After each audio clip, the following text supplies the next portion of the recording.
Okay, we're going to start with activity number 3.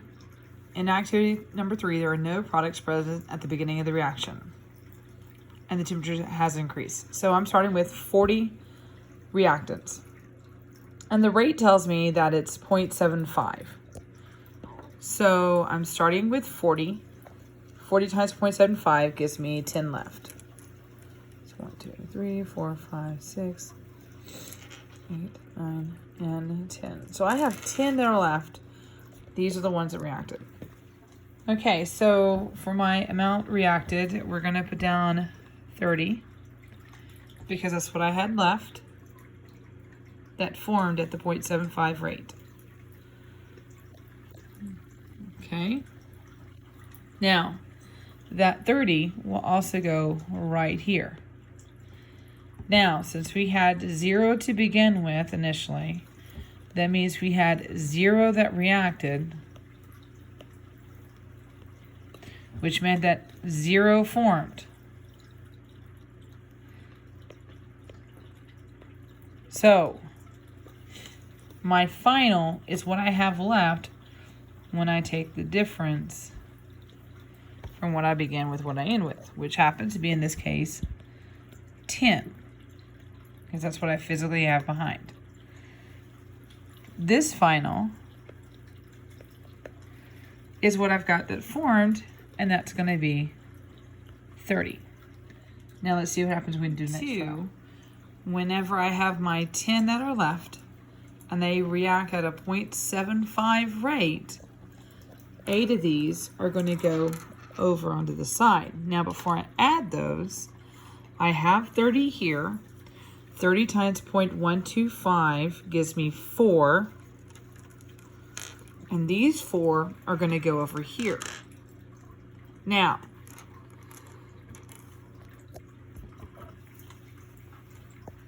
so when I do this, I bring my final down. I had 10. I reacted 8.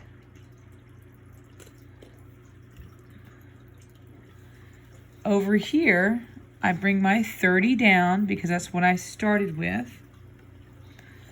30 times 0.125 gave me 4 that reacted. I got 8 from the other side. I sent 4 over to my reactants. 10 minus 8 left me 2.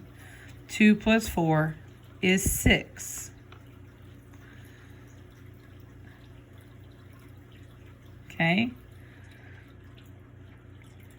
30 minus 4 plus 8 gives me 34.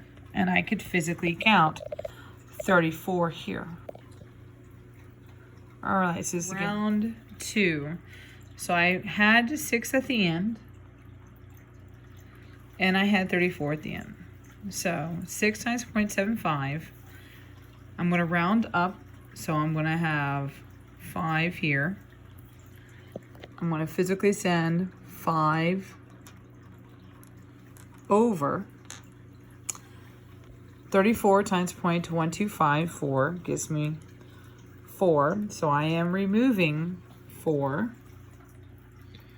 because 4 of those have reacted.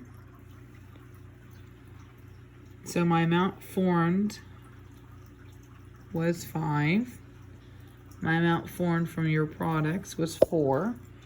We sent 4 over. We brought in 5. So 34 minus 4 plus 5 gives me 35. 6 minus 5 gives me 1. 1 plus 4 is 5. And I can physically count that I've got 5, and I could count those and see that I have 35. Repeat again until you've reached equilibrium. So I want to bring this into it as well. I took the data that we acquired from activity number 3, and I've graphed it using our Vernier graphical analysis. And I do want you looking as you're doing these activities, take the time, graph them, and see what you get from it. Okay? Just like we did in our activity in class, we're looking to see what equilibrium looks like. And this is showing you where they crossed at equilibrium, where they crossed paths between products and reactants, and we see it starting to level off. The other thing I want to point out to you is that do notice that when you're summing like this reactant Y and this product Y, if I started with 40 total molecules, then each time that I'm doing this change, I still have 40. Okay, and I think most of you know that because y'all caught that on the activity that we're doing. So just want to show you what it looks like. You're practicing this with some different scenarios using some items that you can manipulate and give your hand and try it out. Okay, so activity number 20, I've got 40 reactants. I've got 20 of my products. So in this one, we have more reactants than products at the start of the reaction, and the rate of the forward reaction is greater than the rate of the reverse reaction. So I have 40, and my rate of reaction is 0.5, and so 20 of these are going to go over into my other side. At the same time, 0.25 of my products are reacting, and they're going over to the other side. That's 5 of those. So we're going to send 5 over. So I've had 20 that reacted from my reactants. I have 5 that came from my products that formed. So now on this side I have 25 as my final count. On this side over here I had 20 initially, 5 reacted, that gave me 15. I brought in 20. 20 plus 15 gives me 35. Okay, round 2. So I had 25 total. 25 times 0.5, we're going to round that up. That's going to give me 13. So we're sending 13 on over. Of my 35 that I had, 35 times 0.25, rounding it up, that's going to give me 9. So I'm sending 9 of these over. So now when I count this up, I should end up with 21, because 25 minus 13, and then I add in what form, which is 9, gives me 21. I had 35 over here, subtract 9, add in 13. My final count should be 39. So we had 21 from our last round. 21 times 0.5, rounded up, we'll have 11.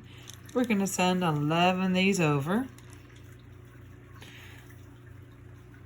I had on this side 39. 39 times 0.25 gives me about 10. We're going to round that up. So we're going to send 10 of these over onto my other side. Okay, so now when I look here, I should have 20 because of what I got rid of and what I got added in from the other side.